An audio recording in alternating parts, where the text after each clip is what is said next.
Hello दोस्तों। तो भाई कैसे हो आप सभी? आई होप सारे लोग अच्छे होंगे, बढ़िया होंगे, एकदम मस्त होंगे। तो स्वागत है आप सभी का द रोशन स्टडी हब में। आज हम कक्षा 10 गणित का चैप्टर नंबर 4 पढ़ेंगे, जो कि हम लोग इस चैप्टर में पढ़ेंगे द्विघात समीकरण के बारे में। ठीक है, द्विघात समीकरण यह चैप्टर बहुत ही इंपॉर्टेंट है, क्योंकि इस चैप्टर से या द्विघात समीकरण से हर साल कम से कम 5 से 8 नंबर के 5 से 8 नंबर के क्वेश्चंस बोर्ड एग्जाम में जरूर आते हैं।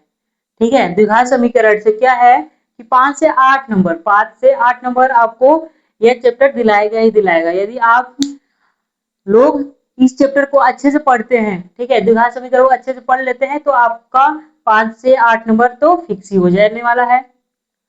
ठीक है, इसलिए मेरा मैं यही कहूंगा कि आप सभी लोग इस चैप्टर को ध्यान से पढ़िए और एकदम बेसिक से और कॉन्सेप्ट के साथ पढ़िए।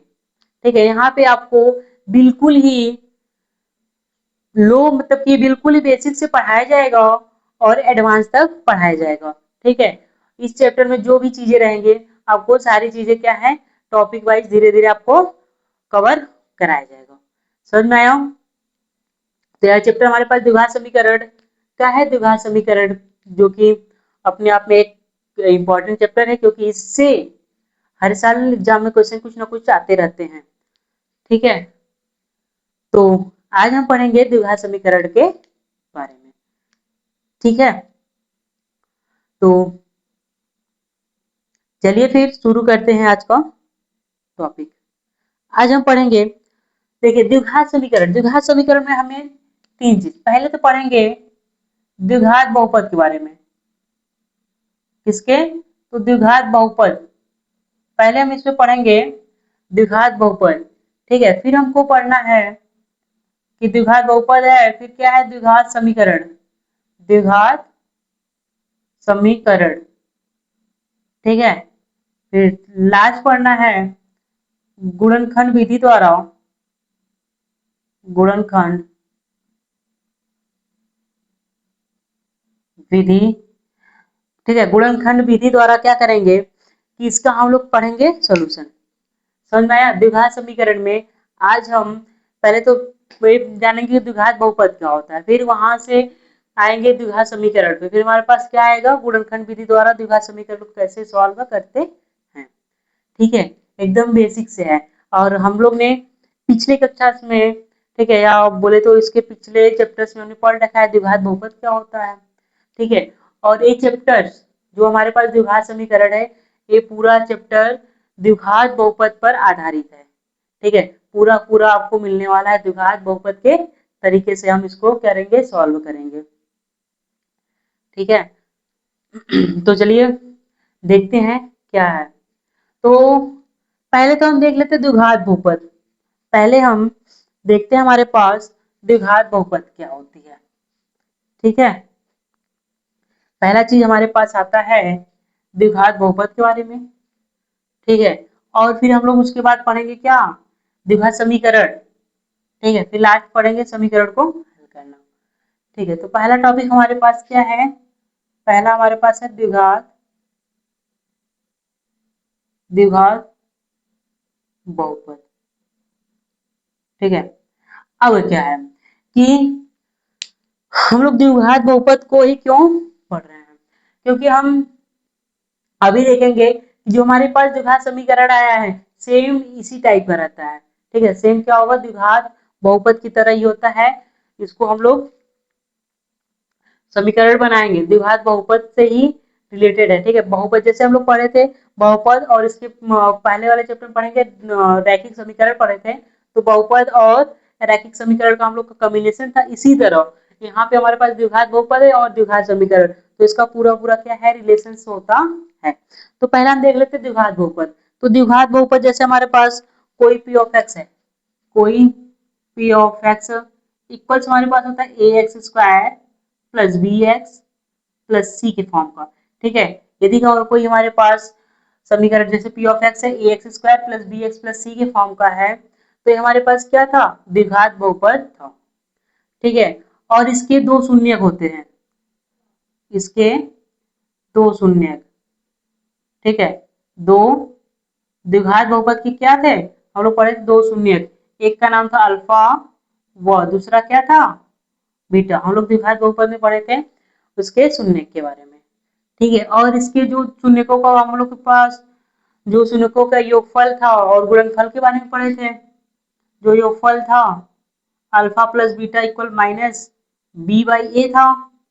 ठीक है, सेकेंड चीज पढ़े थे रिलेशन जो होता है अल्फा इंटू बीटा का, जो कि हमारे पास था सी बाई ए। ठीक है, ये चीज तो हम लोग पढ़े थे द्विघात बहुपद में, तो आप लोग को ये तो पता ही होगा। ठीक है, अब हम इसी का यूज करके या बोले तो इसी पैटर्न पे आधारित रहेगा द्विघात समीकरण। ठीक है, हमारे पास जो द्विघात बहुपद होता है इसमें क्या होता है, p of x equal c x square plus b x plus c के फॉर्म का होता है। और हाँ, द्विघात है तो इसका घात मैक्सिमम घात कितना, दो रहना चाहिए। ठीक है, और इसके दो शून्य होते थे, अल्फा व बीटा होते थे। ठीक है, और यहाँ पे अल्फा प्लस बीटा बराबर था माइनस बी बाई ए होता था हमारे पास। ठीक है, और अल्फा इंटू बीटा, बीटा बराबर सी बाई ए। ये तो हम लोग ने पढ़ रखा है किसमें, द्विघात बहुपद में। इसी तरह अब हम देखेंगे कि द्विघात समीकरण क्या होता है। ठीक है, तो क्या होता है, इधर ही देखते हैं। द्विघात समीकरण, द्विघात समीकरण। ठीक है, हम लोग एक टॉपिक पढ़ेंगे क्या, द्विघात समीकरण। ठीक है, अब इसको ध्यान से आप लोग समझिएगा कि द्विघात समीकरण होता क्या है। ठीक है, द्विघात समीकरण होता क्या है। तो द्विघात समीकरण जैसे हमारे पास कोई है p of x, p of x equal a x square plus b x plus c. ठीक है, कोई भी हमारे पास बहुपद है जैसे मान लो, तो हमारे पास कौन सा बहुपद है, द्विघात बहुपद है। कौन सा बहुपद है, द्विघात बहुपद है। ठीक है, यदि हमारे पास मान लो द्विघात समीकरण पढ़ने के लिए पहले क्या करेंगे, जैसे मान लो कोई भी हमारे पास बहुपद हो p of x equal a x square plus b x plus c, मतलब जो कि द्विघात बहुपद होना चाहिए। ठीक है, ये तो हमारे पास द्विघात बहुपद हो गया। अब यदि हम इसी को, ठीक है, यदि हम इसी पी ऑफ एक्स को या इक्वल इसके कर दे जीरो, यदि हम इसको जो भी द्विघात बहुपद है उसके इक्वल जीरो कर देंगे तो जो चीज हमको प्राप्त होगा वही चीज होगा क्या, द्विघात समीकरण होगा। ठीक है, तो यहाँ पे अगर हम a x square plus b x plus c equal zero कर दें, ठीक है, तो ये हमारे पास जो आएगा, ये हमारे पास क्या होगा, द्विघात समीकरण। क्या होगा, द्विघात समीकरण, समीकरण होगा। समझ में आया। यदि हम क्या करते हैं कि जो भी द्विघात बहुपद है, जो भी हमारे पास द्विघात बहुपद है उसके इक्वल हम जीरो लगा दे। ठीक है, उसके इक्वल क्या कर दे, हम जीरो लगा दे, तो हमारे पास क्या होता है, द्विघात समीकरण हो जाता है। ठीक है, यहाँ तक आप सभी को क्लियर है कि द्विघात समीकरण किसे कहते हैं।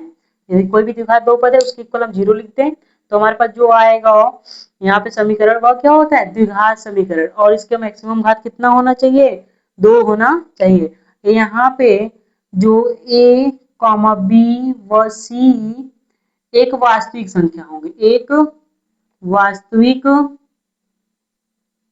वास्तविक संख्या है, और ए का मान जीरो के बराबर नहीं होना चाहिए, ए का मान जीरो के बराबर नहीं होना चाहिए। हम लोग पीछे ही पढ़ चुके थे कि जो हमारे पास द्विघात बहुपद था, सुनना है, जो द्विघात बहुपद था वो क्या था, द्विघात बहुपद में हमने पढ़ा था कि इसका जो घात होता है वो पूर्ण होता है। घात क्या होता है, एक पूर्ण होता है। ठीक है, पूर्णांक होता है, बोले तो घात क्या होता है, पूर्णांक होता है। तो यहाँ पर भी घात क्या होना चाहिए, पूर्णांक होना चाहिए। ठीक है, और एक को जीरो कर क्यों कर नहीं कर लिखते हैं कि एक को अगर जीरो कर देंगे तो यहाँ पे पूरा मान जीरो हो जाएगा, तो हमारे पास रैखिक रैखिक समीकरण हो जाएगा।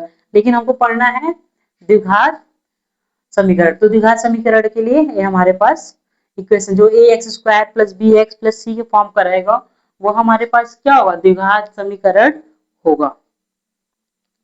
समझ में आया, द्विघात समीकरण।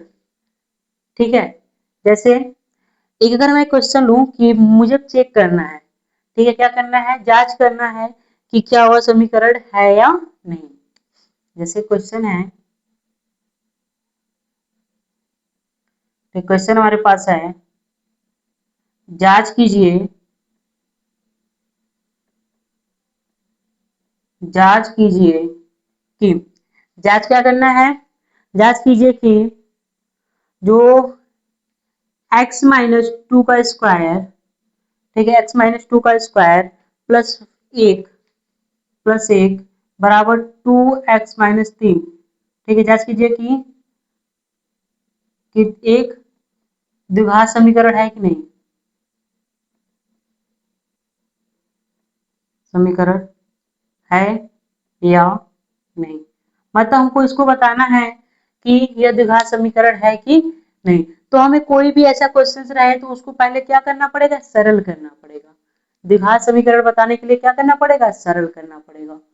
ठीक है, अगर यहाँ पे हम सरल करते हैं, x माइनस दो का स्क्वायर प्लस एक बराबर है दो एक्स माइनस तीन। ठीक है, यहाँ पे अगर मैं a माइनस बी का होल स्क्वायर, तो आप लोगों को पता होगा कि a माइनस बी का जो होल स्क्वायर होता है वह क्या होता है, a square plus b square minus का टू ए बी होता है। तो यहाँ करेंगे तो x का स्क्वायर हो जाएगा प्लस दो का स्क्वायर हो जाएगा माइनस का दो एक्स इंटू दो, ठीक है, फिर प्लस का एक रहेगा ही रहेगा, दो एक्स प्लस का माइनस का तीन, यहाँ पे हमारे पास एक्स स्क्वायर हो जाएगा, दो का स्क्वायर चार माइनस दो दूना चार एक्स, ठीक है, प्लस एक है इधर, ये इधर आएगा माइनस दो एक्स हो जाएगा, ठीक है, और प्लस का तीन इक्वल में हमारे पास जीरो। ठीक है, यहाँ पे एक्स स्क्वायर है, ठीक है, चार एक्स माइनस दो एक्स माइनस छह एक्स हो जाएगा, ठीक है, यहाँ पे चार, ठीक है, चार और तीन सात एक आठ प्लस आठ इक्वल क्या हो जाएगा, जीरो। अगर मैं यहाँ पे देखूं तो इसका घात कितना है, दो, इसका घात कितना है, दो, तो ये हमारे पास क्या होगा, द्विघात समीकरण होगा, समीकरण होगा। समझ में आया।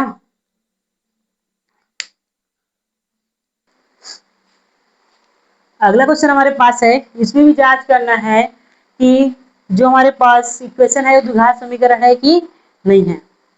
ठीक है, क्या करना है, जो हमारे पास एक क्वेश्चन है, जो कि क्वेश्चन हमारे पास, जांच कीजिए कि, जांच कीजिए कि निम्न, ठीक है, जांच कीजिए कि निम्न समीकरण, निम्न द्विघात समीकरण,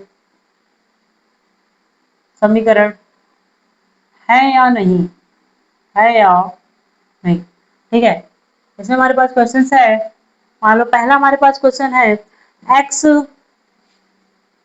x प्लस एक, ठीक है, प्लस आठ बराबर है x प्लस टू और x माइनस टू। ठीक है, ये भी हमारे पास है, इसको हमको देखना है कि यह द्विघात समीकरण है या नहीं है।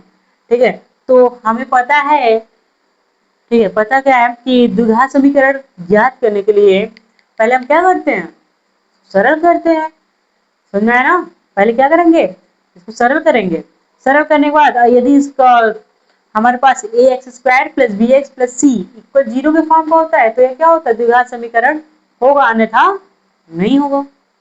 समझ में आया ना, क्योंकि हमारे पास जो समीकरण होता है किस टाइप का होता है, तो हमारे पास a x square plus b x plus c equal zero form का होता है। इस फॉर्म का हुआ तो क्या होगा, द्विघात समीकरण होगा, अन्यथा नहीं होगा। समझ में आया ना। ठीक है, तो चलिए फिर देखते हैं कि पहले इसका क्या करेंगे, सरल करेंगे। तो सरल करिए, एक्स गुणा एक्स में होगा एक्स का स्क्वायर प्लस एक्स हो जाएगा प्लस का आठ बराबर, देखो x plus to x minus two, तो हमारे पास फार्मूला होता है ए प्लस बी ए माइनस बी का, आप लोग को याद होगा ए प्लस बी ए माइनस बी का, ठीक है। यहाँ पे होता है a square minus B square, ये हमारे पास क्या होता है, फॉर्मूला होता है। यहाँ पे देखिए तो वही सेम टाइप का है, X plus to x minus two, हमारे पास तो आ जाएगा एक्स स्क्वायर और माइनस का 2 का स्क्वायर, ठीक है। अब सबको इधर लाएंगे, यहाँ एक्स स्क्वायर है प्लस एक्स प्लस का 8 इधर आएगा तो माइनस का एक्स स्क्वायर माइनस का, अच्छा 2 का स्क्वायर कर दो कितना होगा 4 बराबर का 0। यहाँ से x square minus x square cut गया, यहाँ बचा क्या एक्स 8 और ये माइनस दे रहेगा प्लस 4 होगा ना, 8 4 12 प्लस 12 इक्वल कितना हो जाएगा 0। हमारे पास तो x इक्वल हो जाएगा प्लस 12 इधर जाएगा क्या, सॉरी यहीं तक, ठीक है। तो हमारे पास क्या है x प्लस 12 जो कि इस फॉर्म का नहीं है, इसका घात कितना है 1, लेकिन हमको चाहिए था कितना 2, तो यह क्या होगा द्विघात समीकरण, द्विघात समीकरण नहीं है, ठीक है। हमारे पास क्या हुआ कि हम लोग इस समीकरण इसको सॉल्व किए, ठीक है। सॉल्व करने के बाद देख रहे हैं कि इसका जो घात आया 1 आया, ठीक है, लेकिन हम लोग द्विघात समीकरण में तो इसका मैक्सिमम घात कितना होना चाहिए 2, ठीक है, घात 2 होना चाहिए, जब घात 2 होगा तो वह क्या होगा द्विघात समीकरण होगा, ठीक है। आई होप सभी लोगों को अच्छे से समझ में आ रहा होगा, ठीक है। यदि आप लोग को कोई भी प्रॉब्लम होती है मैथ से रिलेटेड, ठीक है, यूपी बोर्ड वालों को, ठीक है, चाहे वह हाई स्कूल हो या उसके पहले हो, 9th हो 10th हो 11th हो 12th हो, यदि आप लोग को कोई भी प्रॉब्लम आ रही है, ठीक है, मैथ से लेकर या फिजिक्स से लेकर, तो आप सभी लोग इस नंबर पे जो कि हमारे डिस्क्रिप्शन में रहेगा नंबर, उस पर आप लोग मैसेज कर सकते हैं या आप लोग कमेंट के माध्यम से भी बता सकते हैं, ठीक है, क्या दिक्कत आ रही है आप सभी को, ठीक है। आई होप ये चीज आपको क्लियर होगा। तो आशा करते हैं कि सभी लोग यह चेक कर सकते हैं कि द्विघात समीकरण, ठीक है कि नहीं, कोई भी क्वेश्चन है उसको चेक करना है, मतलब कोई भी समीकरण है उसको चेक करना है कोई द्विघात समीकरण है कि नहीं, तो आप लोग उसको चेक कर सकते हैं, ठीक है।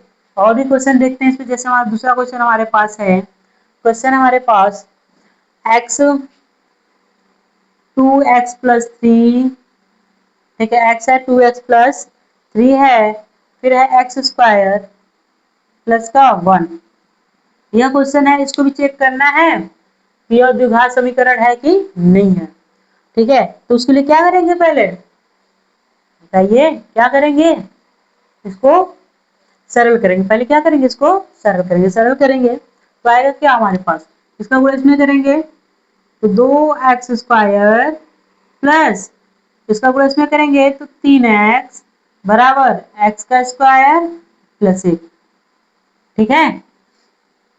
और इसको इधर लाएंगे तो आएगा 2x स्क्वायर प्लस 3x है, ये प्लस एक्स स्क्वायर इधर आ गया माइनस एक्स का स्क्वायर प्लस 1 इधर आएगा minus 1 equal 0, 2x square minus 1 x square तो घटेगा तो आएगा एक्स स्क्वायर प्लस 3x है 3x माइनस 1 है माइनस 1 इक्वल 0, ठीक है। यहाँ पे देख रहे हैं इस समीकरण का जो घात आ रहा है कितना है 2, समीकरण का जो घात है वो कितना है 2 है, तो सिंपल बस बोल देंगे द्विघात समीकरण है, ठीक है। तो ये क्या होगा द्विघात समीकरण होगा, द्विघात समीकरण है, ठीक है। अगला क्वेश्चन हमारे पास है, तीसरा क्वेश्चन है, क्वेश्चन हमारे पास है x प्लस 2 का क्यूब, x प्लस 2 का क्यूब है इक्वल्स में हमारे पास है एक्स क्यूब माइनस 4,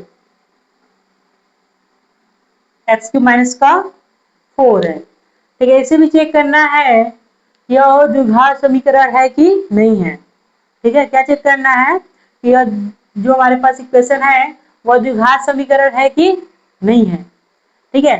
तो आप सभी को पता है, इसके लिए पहले क्या करेंगे, इसको सरल करेंगे। चलिए, अब यहाँ पे आया ए प्लस बी का होल क्यूब। ठीक है, ए प्लस बी का होल क्यूब। तो आप सभी को पता होगा, जो ए प्लस बी का होल क्यूब होता है क्या होता है, ए क्यूब प्लस का बी क्यूब प्लस 3ab और ब्रैकेट में ए प्लस बी, ये फार्मूला होता है। ठीक है, ये हमारे पास क्या होता है, फार्मूला होता है। तो इसी का यूज करेंगे यहाँ पे। तो हमारे पास क्या है, x प्लस 2 का क्यूब बराबर है एक्स क्यूब माइनस का 4। इस पर करेंगे तो आएगा पहला एक्स क्यूब प्लस का 2 का क्यूब प्लस का 3 और ए के स्थान पे एक्स, बी के स्थान पे 2। ठीक है, और x प्लस 2 बराबर में इधर का लिखेंगे एक्स क्यूब माइनस का 4। इसको करेंगे तो एक्स क्यूब आएगा, 2 का क्यूब 8, 3 दूना 6x हो जाएगा, फिर x प्लस 2। ठीक है, इसको अगर इधर ला दे तो माइनस एक्स क्यूब हो जाएगा और प्लस का 4 इक्वल में 0। ठीक है, अब देखिए यहाँ पे जो ए था कट गया, तो बचा क्या, देखो 8 प्लस इसका गुणा इसमें कराओ तो 6x का स्क्वायर प्लस 6 दूना 12, 12x। ठीक है, प्लस का 4 इक्वल में 0। हमारे पास टोटल आएगा 6x स्क्वायर, ठीक है, प्लस का 12x और 8 4 12 इक्वल में 0।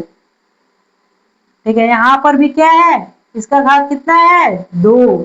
जब घात 2 है तो यह क्या है, द्विघात समीकरण है।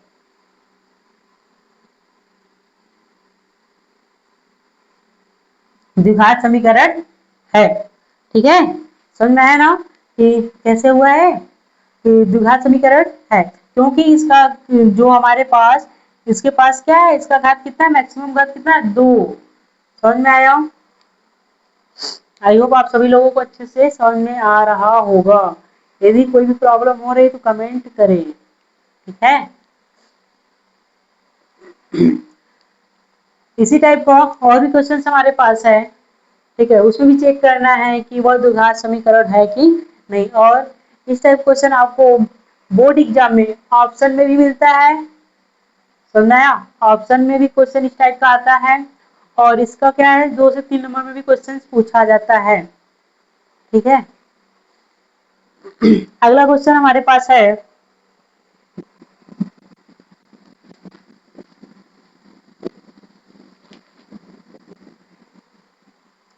अगला क्वेश्चन हमारे पास है क्वेश्चन नंबर 4। ठीक है, यहाँ पे हमारे पास है x माइनस 2 का whole square plus x minus 2 का होल स्क्वायर प्लस 1 बराबर 0, प्लस 1 बराबर 0। ठीक है, मतलब अब इसको चेक करना है, बताना है कि जो समीकरण हमारे पास है वह द्विघात समीकरण है कि नहीं है। ठीक है, तो इसे आप लोग सॉल्व कर सकते हैं, लेकिन यहाँ पे मैं भी बता दे रहा हूँ कैसे होगा। तो ये पहले ए माइनस बी का होल स्क्वायर है, जो कि होता है ए स्क्वायर, तो एक्स स्क्वायर हो जाएगा प्लस का बी स्क्वायर, तो 2 का स्क्वायर हो जाएगा। ठीक है, माइनस का 2ab, 2 इंटू एक्स इंटू 2, फिर प्लस में 1 इक्वल में क्या आएगा, 0। एक्स स्क्वायर प्लस 2 का स्क्वायर 4 माइनस 2 का गुणा 2 में होगा 4 और x प्लस 1 बराबर 0। यहाँ पे देख रहे हैं एक्स स्क्वायर माइनस का 4x, 4 और 1 5 में इक्वल में कितना हो गया, 0। ठीक, सरल हो गया।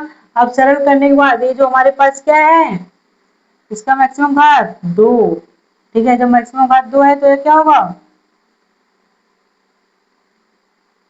द्विघात समीकरण है, द्विघात समीकरण है, द्विघात समीकरण है। समझ में आया। ठीक है, अगला क्वेश्चन हमारे पास है, दिखाना है कि x एक्स प्लस वन, ठीक है, एक्स है X plus one plus eight equal में एक्स प्लस टू, ठीक है। एक क्वेश्चन है और इसे भी हमको दिखाना है कि यह द्विघात समीकरण है या नहीं है, यह द्विघात समीकरण है या नहीं है, ठीक है। आ रहा है ना आप लोगों को, समझ में आ रहा है ना कैसे हो रहा है? बहुत ही सिंपल है, ठीक है, बहुत ही सिंपल है, ठीक है। और इतना सिंपल है और इससे पूरा का पूरा चैप्टर ही बहुत सरल है, बहुत सरल है। आपका जितना भी हाई स्कूल में हाई स्कूल में जितना भी चैप्टर है लगभग सारा का सारा क्या है, सरल ही है, ठीक है। यदि आप सभी लोग मेहनत करते हैं, ठीक है, मेहनत करते हैं, रोज डेली क्या करते हैं कि प्रैक्टिस करते हैं मैथ को, ठीक है, तो आप अच्छा नंबर स्कोर कर सकते हैं, समझ में आया। लेकिन क्या है कि उसके लिए आपको प्रैक्टिस करना जरूरी है, ठीक है। अगस्त आ गया लगभग, आज अगस्त भी 10 से 11 अगस्त है, ठीक है, अगस्त भी बीत जाएगा, उसके बाद आपके पास सितंबर अक्टूबर नवंबर दिसंबर, ठीक है, जनवरी, केवल 5 महीने का टाइम रह जाएगा, ठीक है, 5 महीने का टाइम है। 5 महीने में आप 1 से 2 बार, जितनी बार हो सके आप सभी लोग मैथ्स को रट लीजिए, बार बार प्रैक्टिस कीजिए, ठीक है। पीछे का वीडियो देखिए, ठीक है, नोट्स बनाया तो नोट्स से रिवीजन कीजिए, इतनी बार रिवीजन कर लीजिए कि आपको मैथ्स का एक एक क्वेश्चन, ठीक है, जितने टाइप का भी क्वेश्चन है आप सभी लोगों को एकदम क्लियर तरीके से तैयार हो जाए, ठीक है। क्योंकि जब तैयार रहेगा तो एग्जाम में बैठिए, समझ में आया, एग्जाम में अगर आप बैठे तो एक भी ऐसा क्वेश्चन ना हो जो आपने सॉल्व न किया हो, ठीक है, ऐसा क्वेश्चन होना ही नहीं चाहिए। आप इतना प्रैक्टिस कीजिए, क्योंकि जितना प्रैक्टिस करेंगे, जितना ज्यादा से ज्यादा हो सके उतना मैथ का प्रैक्टिस करिए, ठीक है। मैथ्स हो गया, मैथ के साथ साथ और भी सब्जेक्ट, क्योंकि सारे सब्जेक्ट का वेटेज सेम रहता है, ठीक है। अब यही नहीं कि मैं बोल रहा हूँ मैथ का तो केवल मैथ का लग जाओ, तो मैथ से नहीं होने वाला। आप लोगों को मैथ मैथ के साथ साथ साइंस हो गया, सोशल साइंस हो गया, ठीक है, उसके बाद हिंदी और इंग्लिश हो गया, सबका वेटेज मतलब सेम है और सबको साथ लेकर चलना है। और बहुत जल्द ही इस पे क्या है कि जो भी ग्रामर से क्वेश्चन आते हैं, जो भी इंग्लिश ग्रामर से क्वेश्चन आते हैं, सेंट्रल आइडिया जो भी आते हैं, वो भी आप लोगों को प्रोवाइड हो जाएगा, तो उसका चिंता ना करें, ठीक है। बस आप मेहनत लगाकर मन से और पूरे मन से डेली बेसिस, ठीक है, डेली का डेली जितना होमवर्क मिलता है होमवर्क करिए, और प्लस मैथ्स को जितनी बार हो सके, आप जितनी बार कर सके उसको सॉल्व करिए, ठीक है। चलिए फिर एक क्वेश्चन हमारे पास है, ठीक है, इसको सरल करें। इसको जब सरल करेंगे तो क्या आएगा, इसका गुणा इसमें करेंगे, एक्स स्क्वायर प्लस एक्स का गुणा एक में एक्स प्लस का 8 बराबर एक्स प्लस 2, ठीक है, सब इधर लाओ, एक्स स्क्वायर प्लस एक्स हो जाएगा प्लस का 8 इधर आएगा माइनस एक्स, और फिर प्लस 2 उधर आएगा -2 बराबर 0, ठीक है। अब यहाँ से कुछ कट रहा है, एक्स कट गया, अब आया कितना, एक्स स्क्वायर प्लस 8 - 2 प्लस का 6 बराबर का 0। अब यहाँ पे देख रहे हैं कि इसका भी घात कितना है, 2, घात कितना है इसका, 2 है। जब घात 2 है तो यह क्या होगा, हमारे पास द्विघात समीकरण होगा, द्विघात समीकरण है, द्विघात समीकरण है, ठीक है।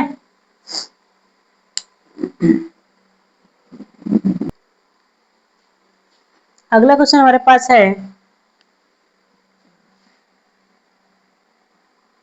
अगला क्वेश्चन है कि x प्लस 2 का क्यूब बराबर में है 2x एक्स स्क्वायर -1। इसे हमें बताना है कि यह द्विघात समीकरण है कि नहीं, ठीक है, इसे क्या बताना है, यह द्विघात समीकरण है कि नहीं। तो यहाँ पे हमारे पास क्या है, तो इसके लिए पहले सरल पहले करें तो हमारे पास यहाँ मिलता है क्यूब, इसका क्यूब करेंगे, ठीक है, a प्लस बी का होल क्यूब, तो आता क्या है a क्यूब प्लस का b क्यूब प्लस का 3ab और ब्रैकेट में a प्लस बी। ये हमारे पास क्या है, फॉर्मूला है, ठीक है, ये हमारे पास क्या है, फॉर्मूला है, और इसी पे हमको रखना है इसको, तो हमारे पास आएगा एक्स क्यूब प्लस 2 का क्यूब प्लस 3, ए के स्थान पे रखेंगे एक्स, बी के स्थान पे 2, ठीक है, और ब्रैकेट में एक्स प्लस 2, तो यहाँ से एक्स क्यूब हो जाएगा प्लस 8, ठीक है, 3 दूना का 6x, ठीक है, और यहाँ पे x, सॉरी, बराबर में यहाँ इसको लिखते चलो, ठीक है, इसका भी गुणा करा दो साथ में, तो आया कितना 2x क्यूब माइनस का 2x, ठीक है, इसका गुणा इसमें कराएंगे 2x क्यूब हो जाएगा और माइनस का 2x, ठीक है, यहाँ पे x प्लस 2 बराबर में आया कितना 2x क्यूब माइनस का 2x, ठीक, तो यहाँ पर आएगा एक्स क्यूब प्लस का 8 प्लस 6 का गुणा एक्स में होगा 6x स्क्वायर प्लस 6 गुना 12x, ठीक है, इसको इधर लाओ माइनस 2x क्यूब और इधर आएगा प्लस का 2x बराबर में 0, यहाँ x क्यूब है माइनस 2x क्यूब, तो हमारे पास क्या आएगा माइनस एक्स क्यूब, ठीक है, 6x square plus 6x square 12x plus 2x plus कितना हो जाएगा 14x हो जाएगा, और क्या बचा प्लस 8 इक्वल में 0।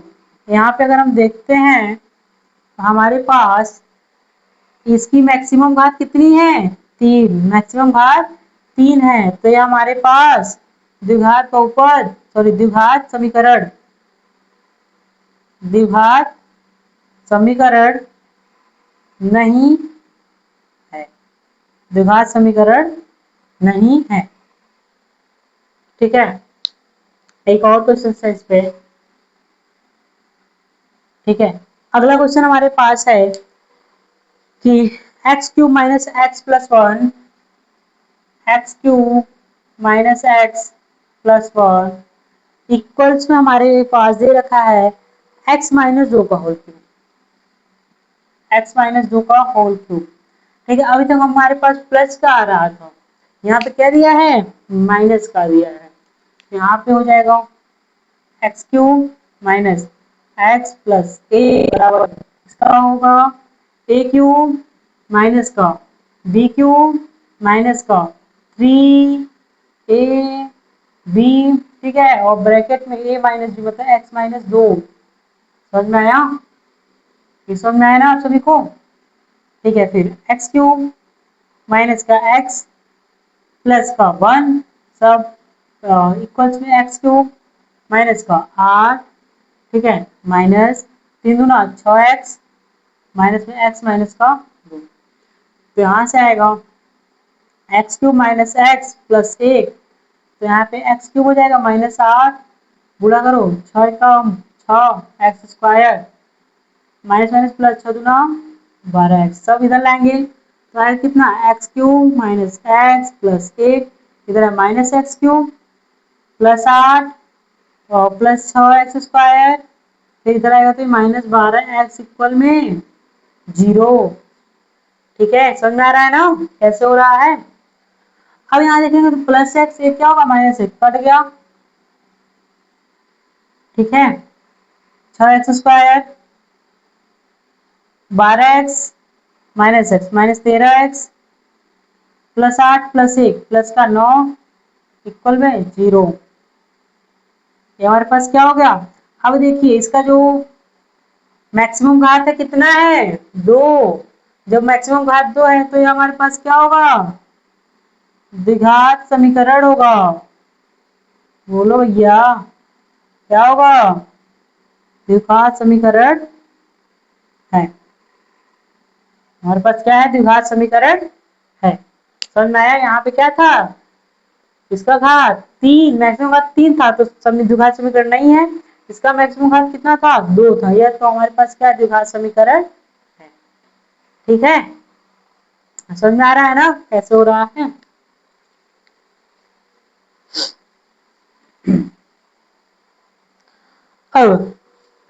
अब आगे हम पढ़ेंगे कि द्विघात समीकरण के हल क्या होते हैं। ठीक है, जो कि हम अगले लेक्चर में पढ़ेंगे। समझ में आया? द्विघात समीकरण के जो भी हल है, हल कैसे किया जाता है, गुणनखंड विधि, और फिर पूर्ण वर्ग है जो आप लोग के सिलेबस में नहीं है, और एक होता है द्विघात सूत्र, श्रीधराचार्य नियम। ठीक है, श्रीधराचार्य नियम, इसका यूज हम कल करके उसके हल के बारे में, उसके हल कैसे निकाले जाते हैं उसको सीखेंगे। ठीक है, यदि आप सभी को वीडियो पसंद आए तो अपने दोस्तों तक शेयर करें और इस चैनल को लाइक और सब्सक्राइब करें। Thanks for watching my video.